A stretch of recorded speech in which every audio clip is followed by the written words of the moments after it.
Members of the authority, staff, and the city does. We are wondering to conduct a hearing on patient plan.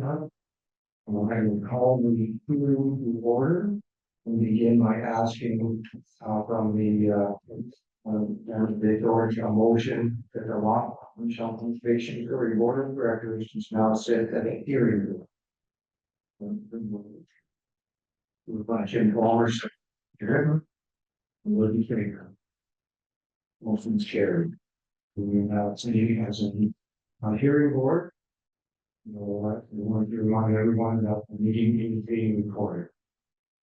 We ask Dana to call the roll for the attendance.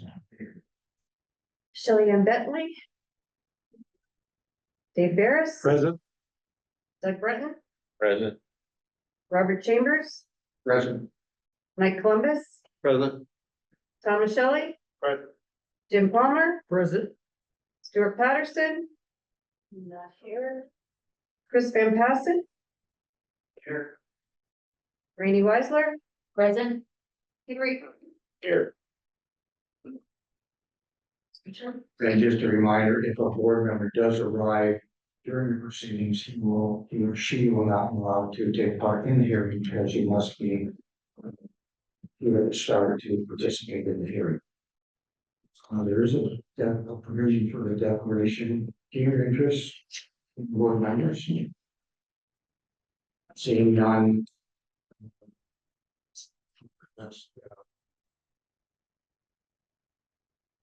Yeah, I'm going to ask the clerk just to introduce the hearing application and then I'll do my remarks.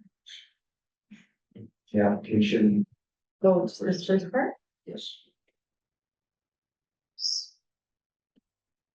Well, let me do it. Yeah, Sorry. thank you. It is a hearing with the application from Teresa Livingston. LPRCA 86. Each hearing, the chairman must go through some remarks, and please bear with me. These are important remarks. I hope I can get through them in reasonable fashion. So let's begin. We are now going to conduct a hearing under Section 28 of the Conservation Authorities Act in respect of an application from Teresa Livingston for permission to construct a proposed minor addition in Charlottesville Plan 128, Lot 82, 18 Ordnance Avenue, Turkey Point, Humboldt County. The authority administers Ontario Regulation 4124 under Section 28 of the Conservation Authorities Act, which require the permission of the authority of an area regulated by an authority in order to ensure no adverse effect on control of flooding, erosion, pollution, beaches, unstable soil or bedrock, which will alter the water course or vary in the weather. The staff has reviewed this proposed work. A copy of the staff report has been given to the applicant and the board. The applicant was invited to file material in response to the staff report, or no material was provided. The applicant. The Conservation Act, Conservation Authorities Act, Section 28.5 provides that an authority shall not refuse an application for a permit or attach conditions to a permit unless the applicant for the permit has been given an opportunity to be heard by the authority. In holding this hearing, the authority board is to determine whether or not the permit is to be issued, with or without conditions. In doing so, we can only consider the application in the form that is before us. The staff report, such evidence as may be given, and its submission to me on behalf of the applicant. All information discussed prior to the hearing is to be presented at the hearing. Proceedings will be conducted according to the statutory powers procedure. Under Section 5 of the Canadian Evidence Act, the witness may refuse to answer any questions on the ground or may intend to incriminate the person or may intend to establish his or her liability to a civil proceeding that the person. Procedure in general shall be informal without the evidence for it being given under oath for affirmation. As the hearing proceeds, the procedures listed in the hearing procedure summary provided may be relied for abbreviated for efficiency. The authority may ask questions of witnesses for clarification at any time.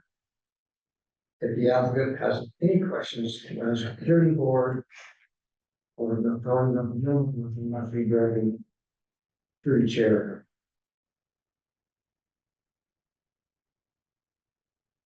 We'll begin by asking Leanne to come forward, introduce the applicants, and present the report from the applicant.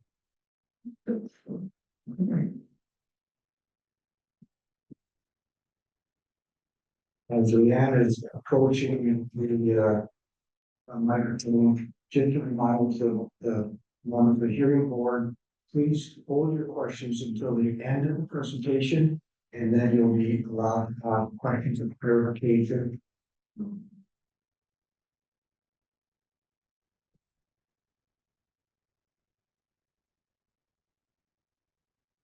Good evening, everyone.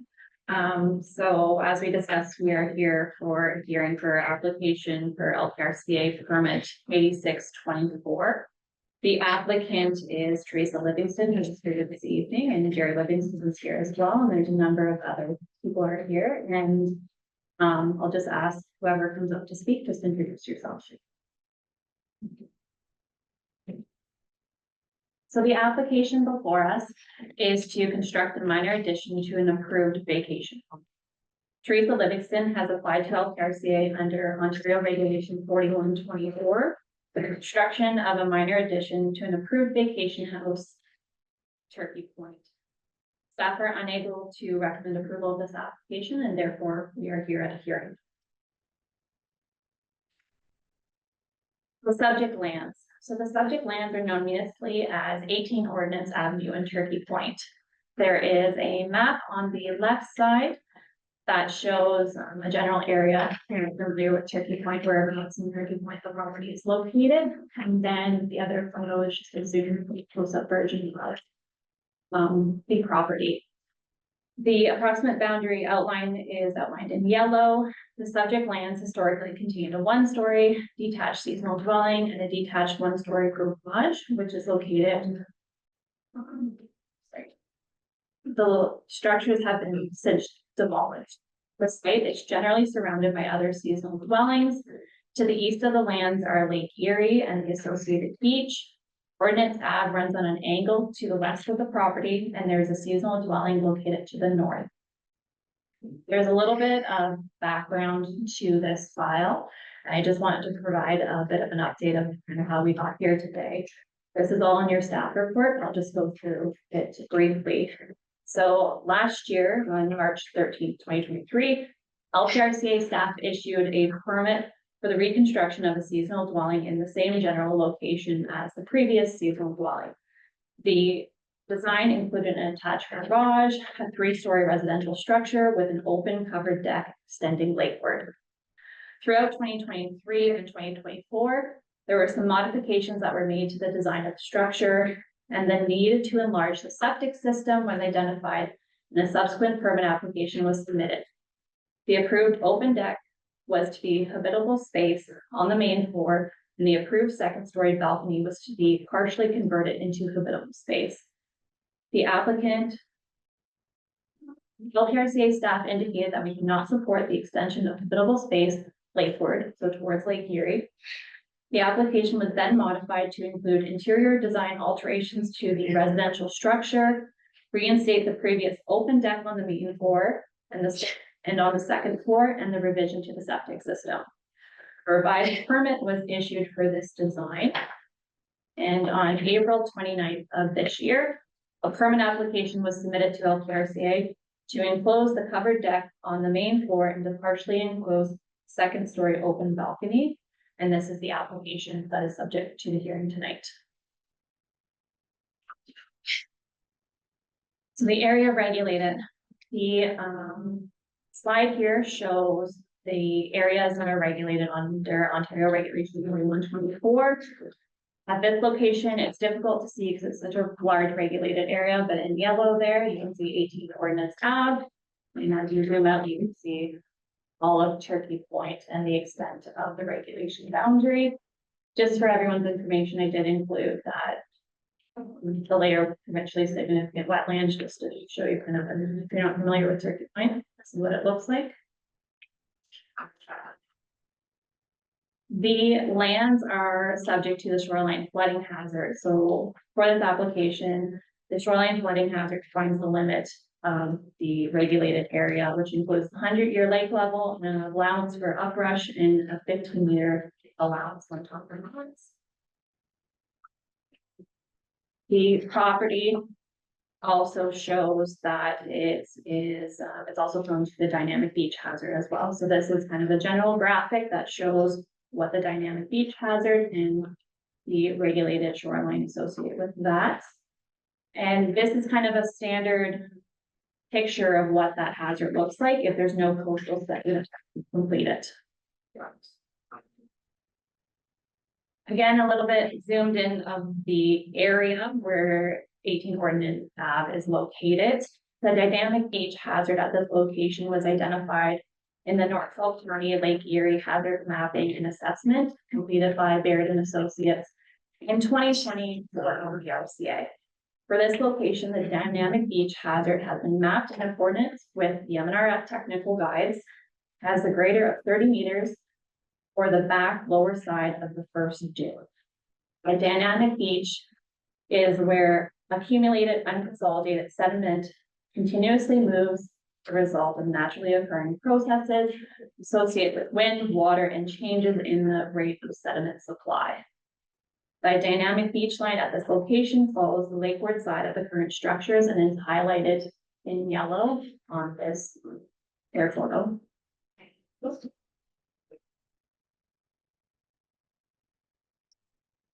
On May 7th, myself and another staff member went down to the site just to take some photos so we could visualize what the site looks like. So this first photo is the view from Ordnance Avenue. So I'm looking east towards the lot. As I said, the structure has been demolished. So you can just kind of see the top of the foundation right now and the fence along the perimeter. The next photo is the view from the northeast corner of the property.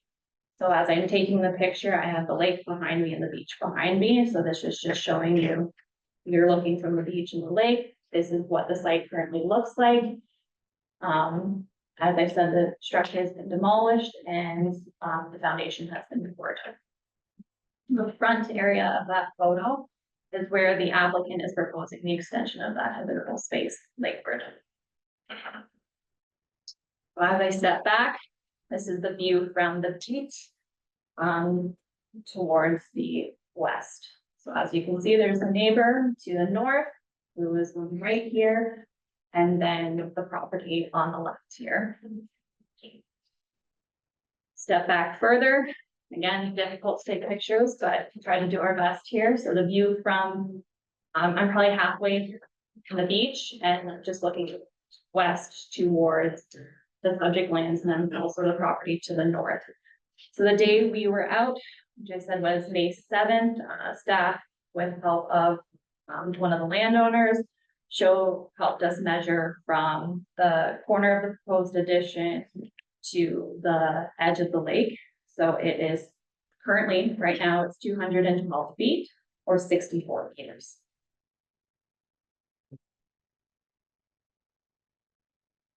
Site plan. So this is the information that has been submitted in support of the application. The site plan, and I've modified it a little bit just for ease of viewing. The green is the approved habitable space. So this is the area that LPRCA staff have approved a permit to reconstruct a vacation home. In that green, north is pretty much to the top. And the proposed habitable space that is subject to the hearing tonight is outlined in red, just lakeward.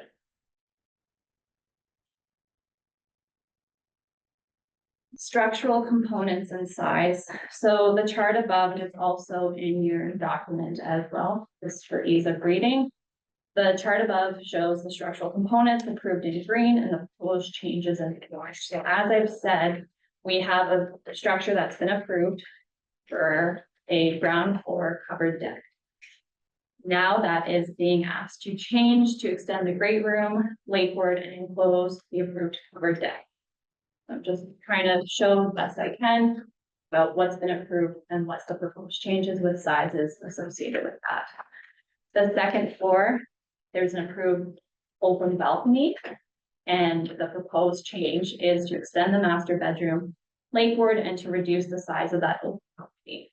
So as a proposal, the second story, the second floor in that area will be partially master bedroom and then open deck to look out.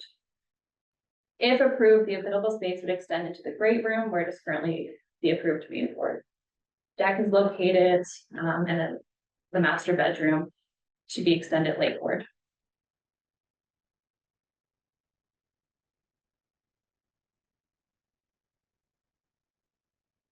So again, just to give you a review of the house plans that were submitted in support of the application, I tried to follow the kind of the green and the red as well. So here's the proposed ground floor layout, figure 5 in your documents, the agenda package, or page 32. So the green is approved biddable space. The red is proposed biddable space, and this is the ground floor. The next slide is the proposed addition on the second story. Again, green is approved, and the red is the proposed biddable space. As I've said, lakeward expansion of the biddable space. This is the air photo taking of the previous structure that was there. That's the most updated if I have that. And the aerial photography is a close-up showing that dynamic beach line that I had mentioned before that was completed by Baird and Associates. So here's a zoomed in section of where the dynamic beach line crosses the property.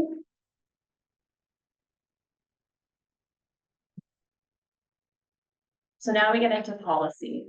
So there's a number of policy considerations that we look at when we're evaluating permits in front of us. So this first section here is general policies for any development project. So for section 712, our general policies is, first one is the risk to public safety or property is not increased. Analysis is that the lakeward expansion of the biddable space towards the lake increases the risk. The closer you get to the lake, the closer you are susceptible to the hazards associated with the lake.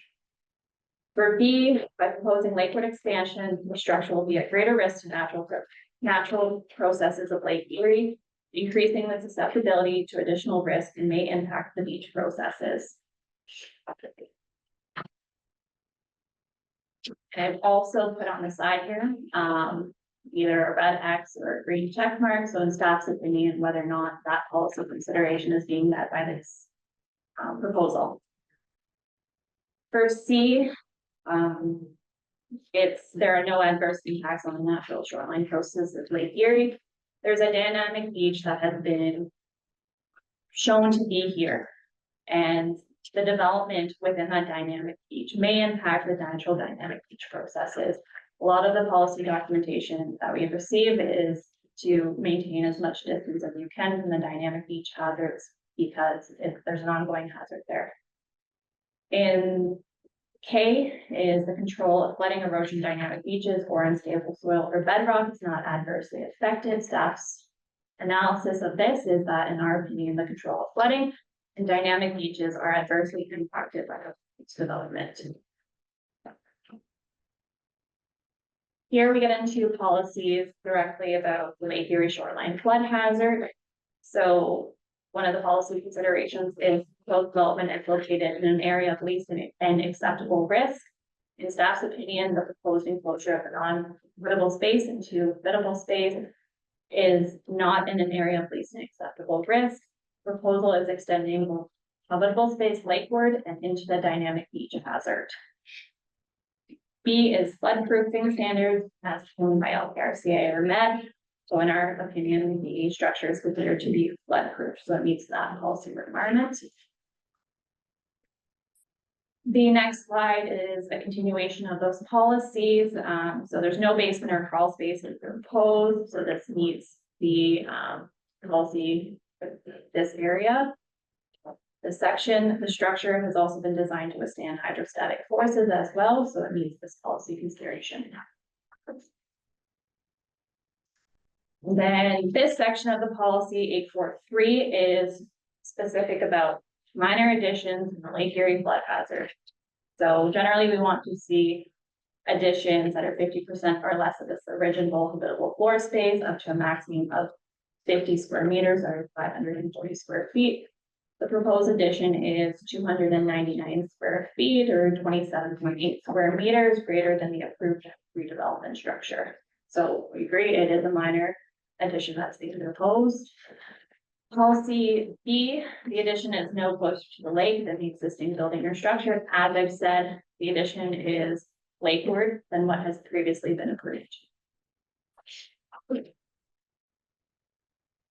Number of policy considerations that continue, the number of dwelling units is the same. They're not proposing to add another unit here or anything to that. Policies, all habitable floor space is at or above the existing ground floor elevation, and that is true. The habitable floor space that's being proposed will meet the approved grade or the approved habitable ground floor elevation. To continue on, elevation of egress and ingress is the same. So again, they're not changing that. That consideration has been met. And again, no basement is proposed as the foundation has been backfilled and it's been designed to withstand any potential hydrostatic forces that can occur due to lake storm events. So that policy consideration has been met.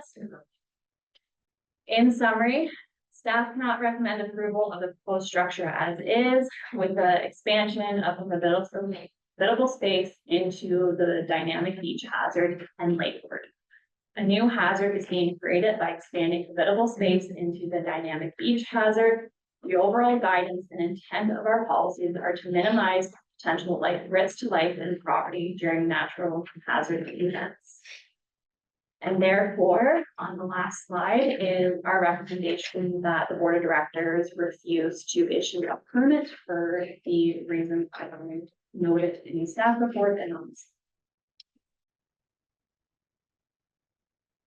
Is that completely presentation?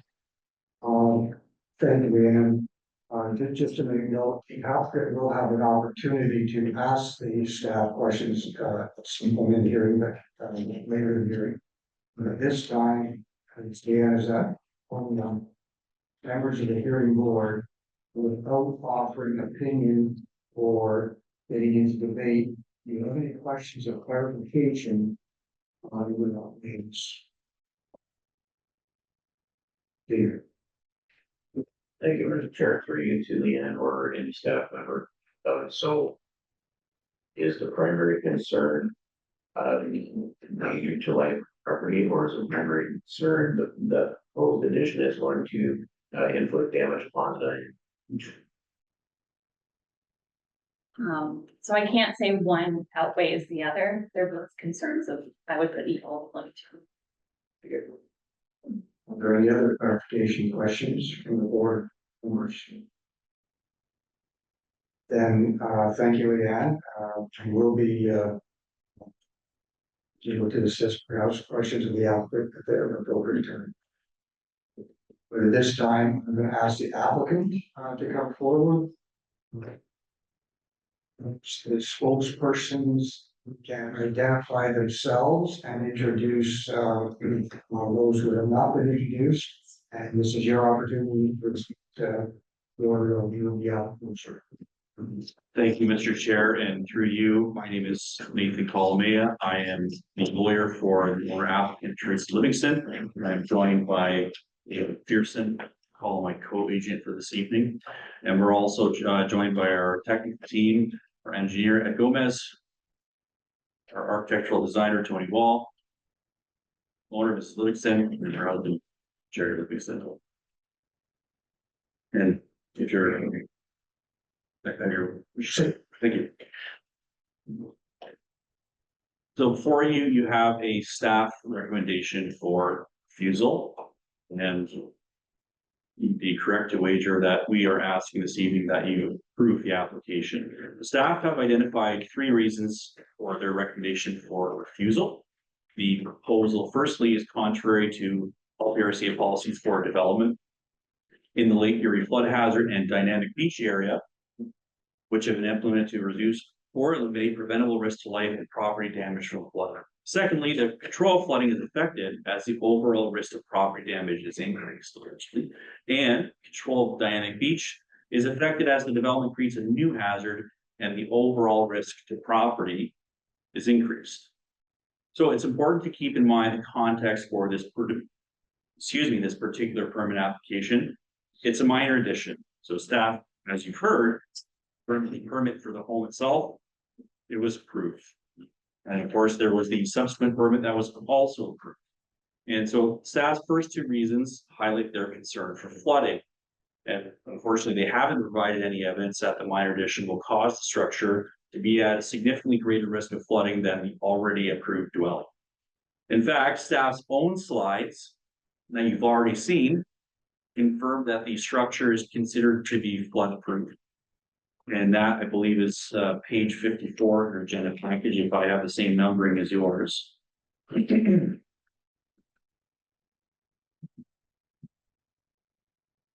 That's this one here. The structure is considered to be flood-proof. And then on the subsequent slide, staff have also confirmed the structure has been designed to withstand hydrostatic forces.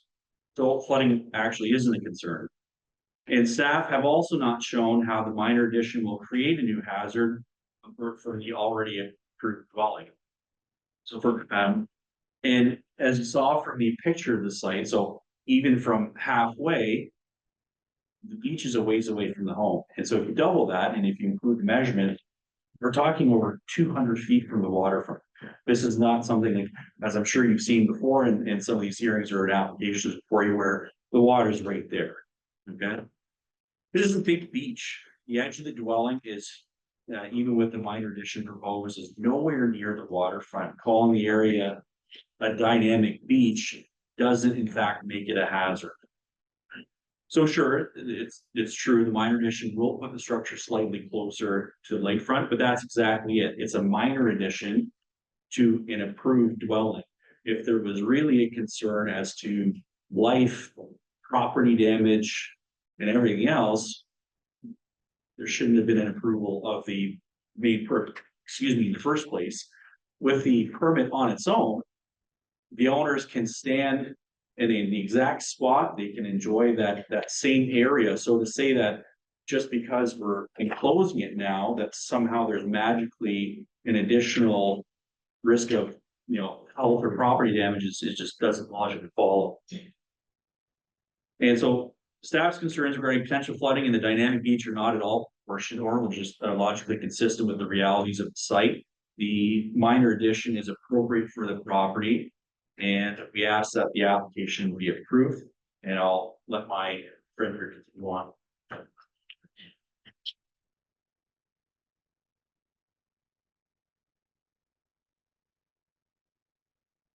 Thanks, Nathan. My name's Dave McPherson. I'm the agent for the Livingstons. On this file, Norfolk County Committee of Adjustment approved minor variance AMPL 2022-295 on March the 15th of 2023 for construction of a new cottage with a second floor rear balcony. Subsequent to the approval of that variance, the owners wanted to make some minor design changes within the approved footprint. A second variance, AMPL 2023-223, was approved September 20th, 2023 to enclose a portion of the second floor balcony and to fully enclose the ground floor footprint of that balcony. The lot coverage, building setbacks, and the footprint remain unchanged from the first line variance and from LPRCA permit 3223. In April of this year, we made application to LPRCA for a permit to enclose part of the second floor balcony to create an addition to the master bedroom and to enclose the ground floor beneath the approved balcony as a great room. All the while advising the Conservation Authority staff that the lot coverage, building setbacks, and building footprint remain unchanged from the design approved by LPRCA permit 3223. Conservation Authority staff have approved the enclosure of the second floor balcony as we requested, but have refused the permit to enclose the space beneath the balcony, citing the dynamic beach hazard. LPRCA online mapping does not readily show the dynamic beach hazard, so we were completely unaware that such a hazard existed. Once we found it, the LPRCA mapping of the dynamic beach hazard carries this disclaimer. LPRCA assumes no responsibility for the correctness of the information contained in this map. The Baird report that created the dynamic beach hazard mapping carries a disclaimer that the maps were produced from aerial photography and not from actual on-site investigation, and therefore their accuracy cannot be relied upon. And to illustrate the accuracy of aerial photography, if you refer back, if you go to the slide of subject lands.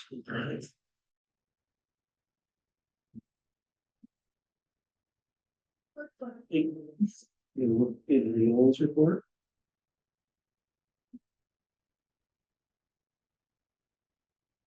Okay, the area outlined in yellow is taken, that's aerial photography, and that yellow outline supposedly is the lot. There's nothing truthful about that whatsoever. The actual lot line just barely nicks the front corner of the garage. The cottage is wholly contained on the lot. And if you can go to the site plan, to the I submitted this slide.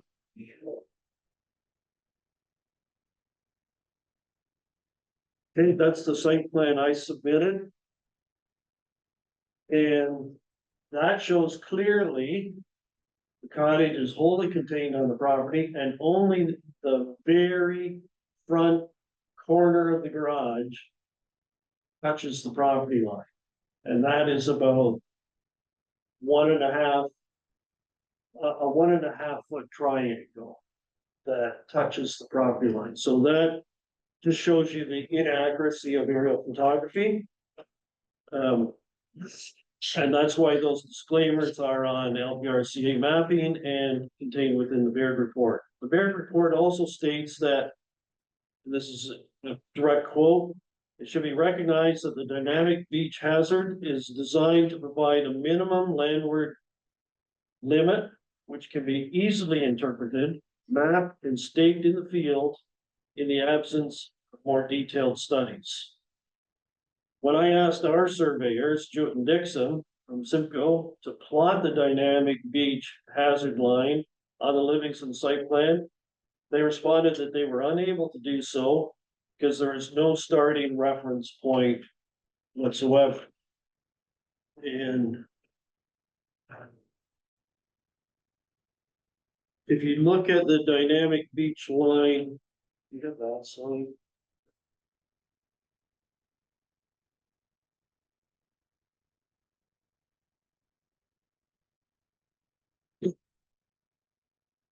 Okay, so the red line is supposedly the dynamic beach line, but there are no reference points anywhere that can be found in order to accurately show where that is on the ground. That's strictly an interpretation from aerial photography, which we've already discovered is way on whack.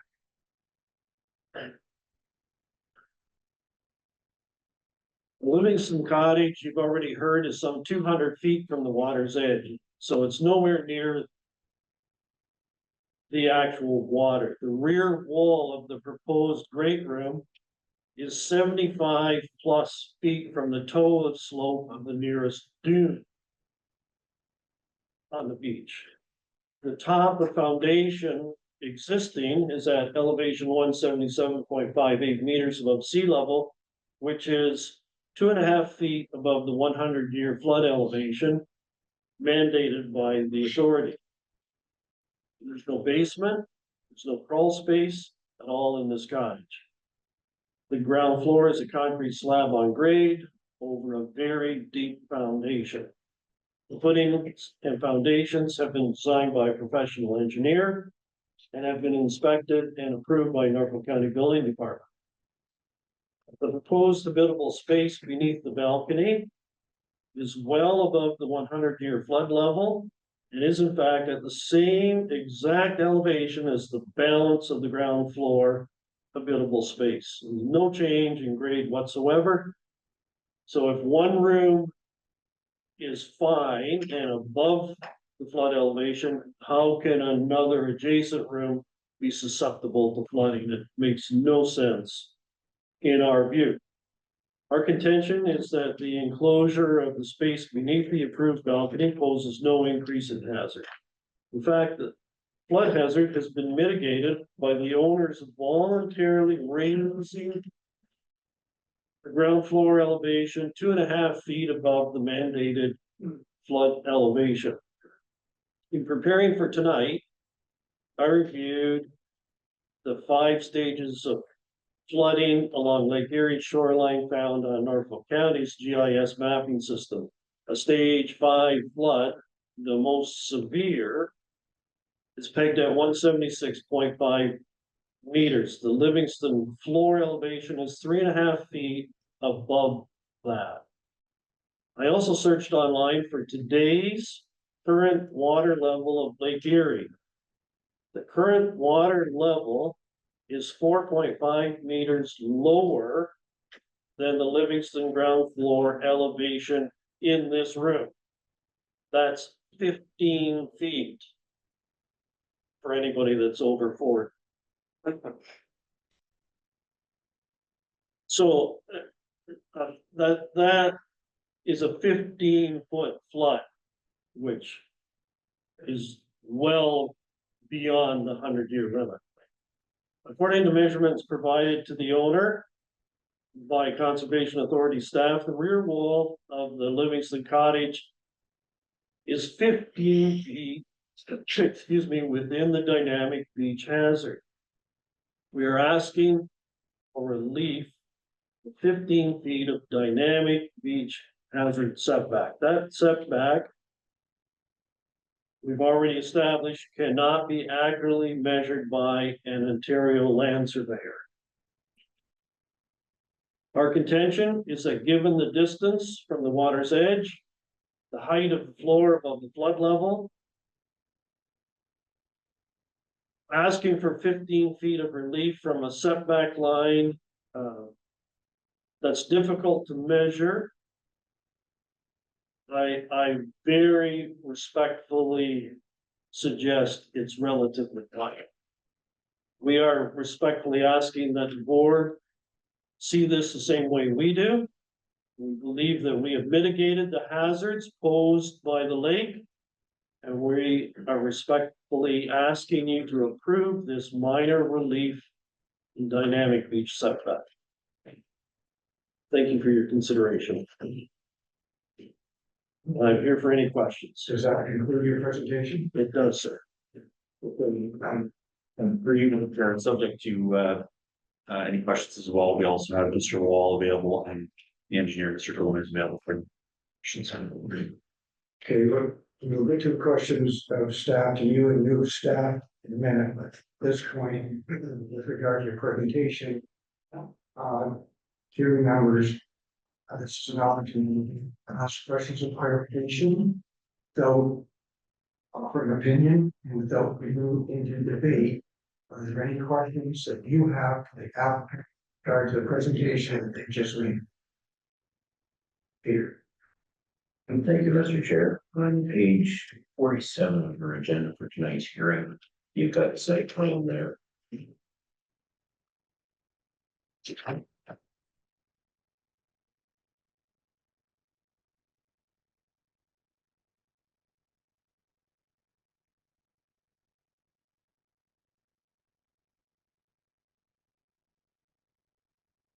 Questions regarding this page, number one. What is the dimensions of the red box on that page?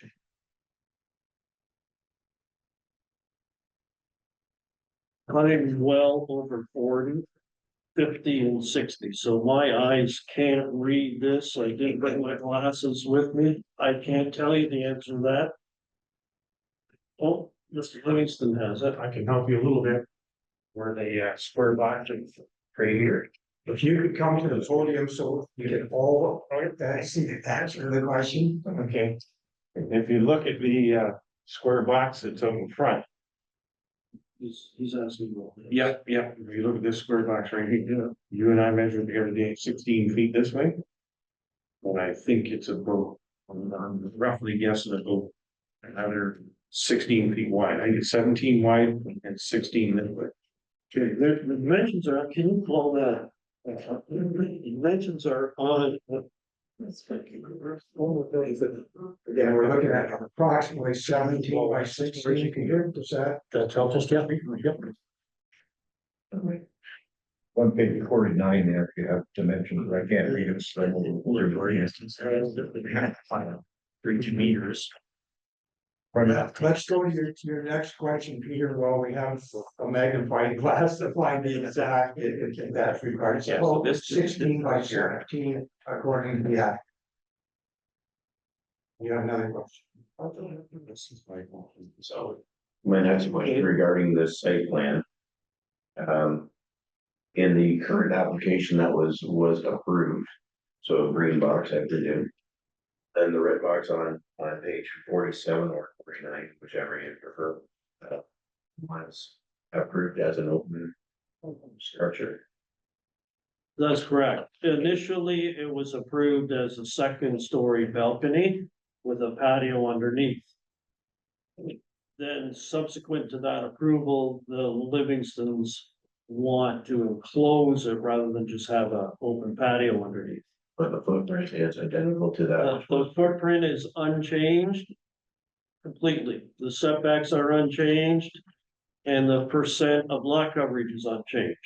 And so then, according to the dynamic beach line that was shown in, what you refer to as aerial photography.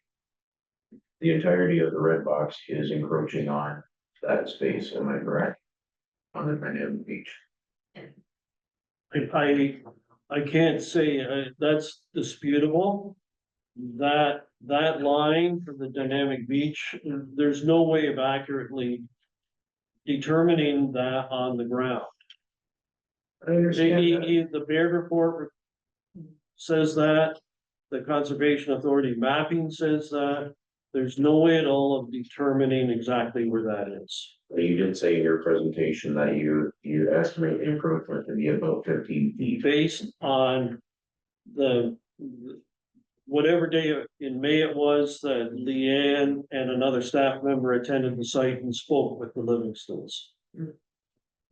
But that would That- equate to the dimensions of the trailer. Sorry, That encroachment, if it weren't a factor of 15 feet, that would roughly equate to the size of the red box on that. that's correct. It would take that red box out of the dynamic beach area. Thank you. Any other members of the board have questions again without offering opinion or getting into debate, just questions of clarification? Thank you, Mr. Chairman. Yeah, I guess a couple of, I'm looking at the site plan on page 47. in our agenda. And the question is the garage where you show 1 by 1 square foot over the property line, am I correct in it? Yeah, that little triangular sliver is across the property line and on the road lines. And it's been that way for Right. 50 to 75 years. Okay, so the garage is existing and it hasn't been changed, then? Well, to get a permit, for the Livingstons to get a permit to build what's shown in the green box, we demolished the garage because that little triangle is in dispute. We have attempted to get an encroachment agreement with Norfolk County, but that application hasn't advanced anywhere. So there's no footings or foundation out there now? There is a, There is for the old garage, for the old garage, okay. And the, but in order to get the permit to get built what is under construction right now, I had to abandon that garage. And we had to come back to the Conservation Authority for approval to enclose on the development. okay, but I'm just asking about the garage. Yep, The footings are there in the Yes. exact same location. exact, and that's all.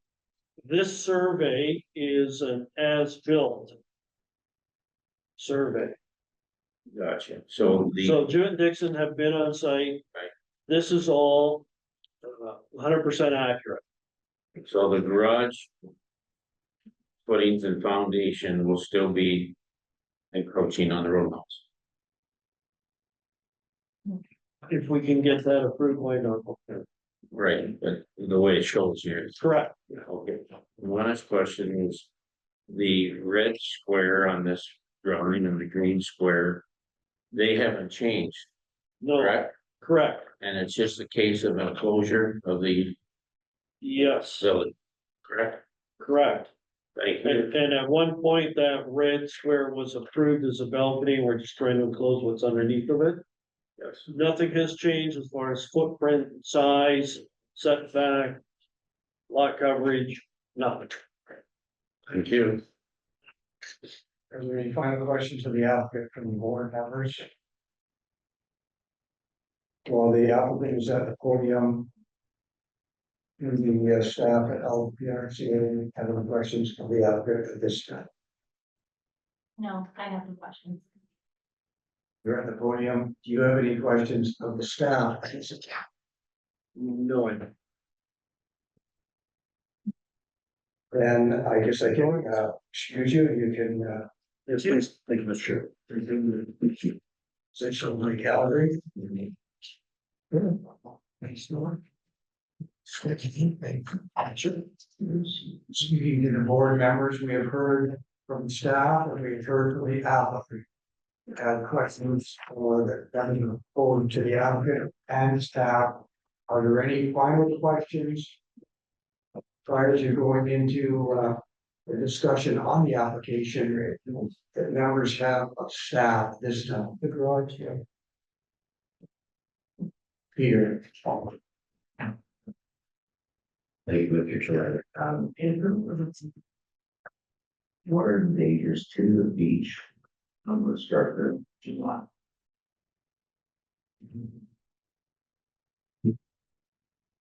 Through the chair, there can be a number of ones.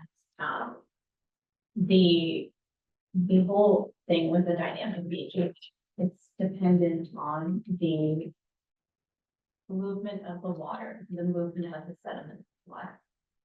So putting a structure out there, whether it's not a house, a shoreline protection, stuff like that, generally that creates more of a barrier in that natural supply.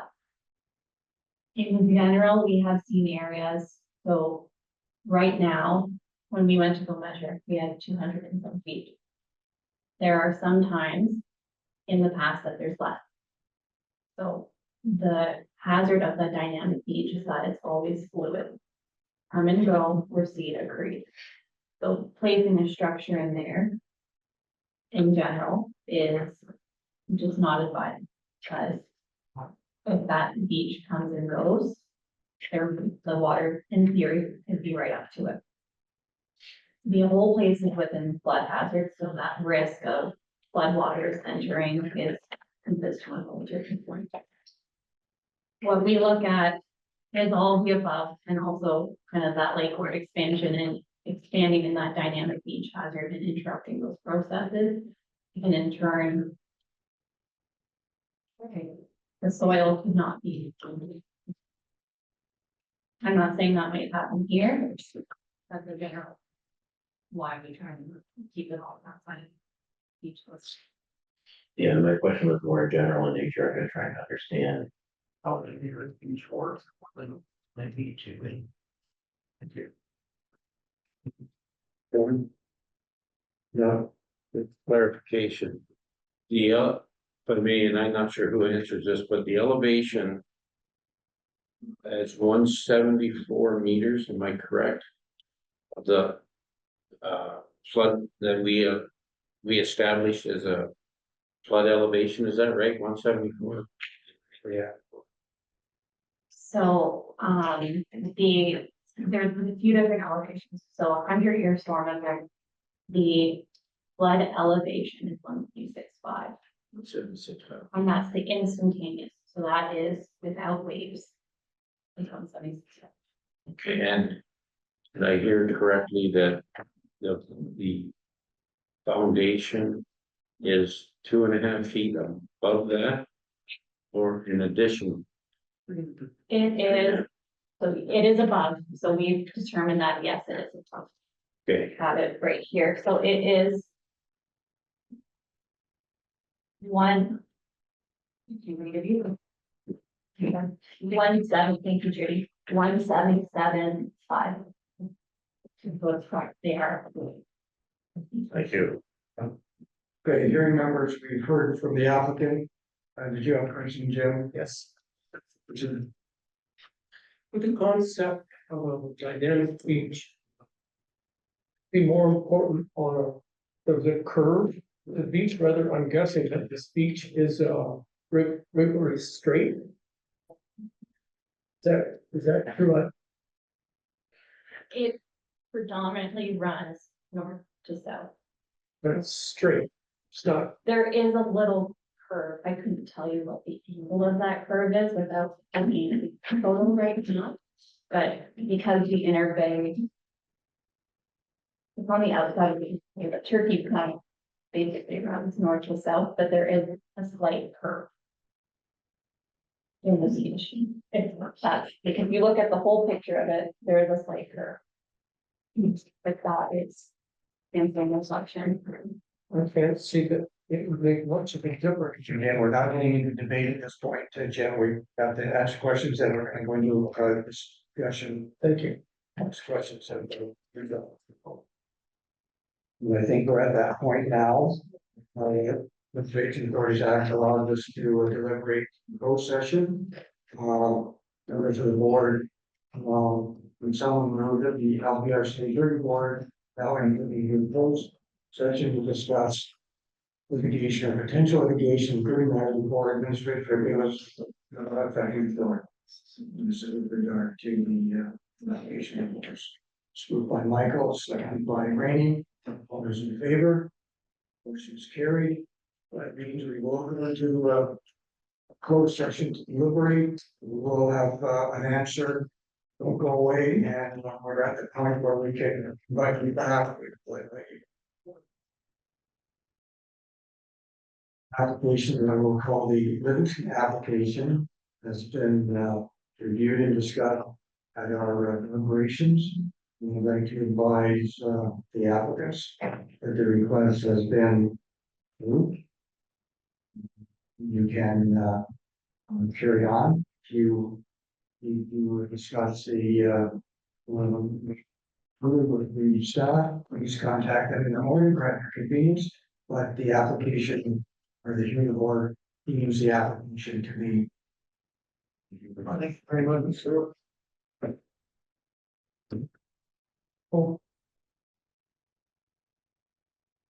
Now we need to adjourn the hearing board.